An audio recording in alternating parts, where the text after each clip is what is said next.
সকাল থেকে সন্ধ্যা থেকে রাত প্রতিটা গলিতে যাচ্ছি, প্রতিটা বাড়িতে যাচ্ছি, মানুষের কান্না। এই তৃণমূলকে বলে দিয়েছে আর না, আর না, আর না। কোনো গলি সঠিক না, কোনো জায়গায় সুরক্ষিত না, কোনো জায়গায় লাইট নেই, কোনো জায়গায় রাস্তা ভাঙা, কোনো জায়গায় ড্রেন নেই। মানুষ হেরান আছে। মানুষ বলছে নিউ টাউনের মাটিতে কোনো কাজ হয়নি, উন্নয়ন হয়নি। দেখুন আপনি, আপনার সামনে তো আপনি হাঁটছেন, রাস্তার কী অবস্থা। কাজ যখন ভোট আসবে তখন স্ল্যাব পাতবে, যখন ভোট আসবে তখন পাইপ ফেলবে, যখন ভোট আসবে তখন গর্ত বন্ধ করবে, তারপর 5 বছর নাকের তেল দিয়ে ঘুমাবে।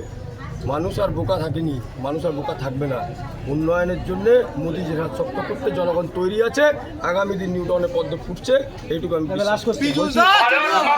দলের প্রার্থী এইখানে একজন সংখ্যালঘু ঘোষণা হয়েছে আজকে, এটা কি একটু বাড়তি অসুবিধা? এখন কোনো সংখ্যালঘু আর কোনো হিন্দুর মধ্যে পার্থক্য নেই। সকল বুঝে গেছে যে ওদেরকে বোকা বানানো হচ্ছে। যতবার চিফ মিনিস্টার মঞ্চ থেকে হাঙ্কার লাগবে ততবার ওরা বুঝতে পারবে যে শুধু ওদেরকে ইউজ করে ন্যাপকিনের মতন ফেলে দেওয়া হচ্ছে। তার জন্য ওরা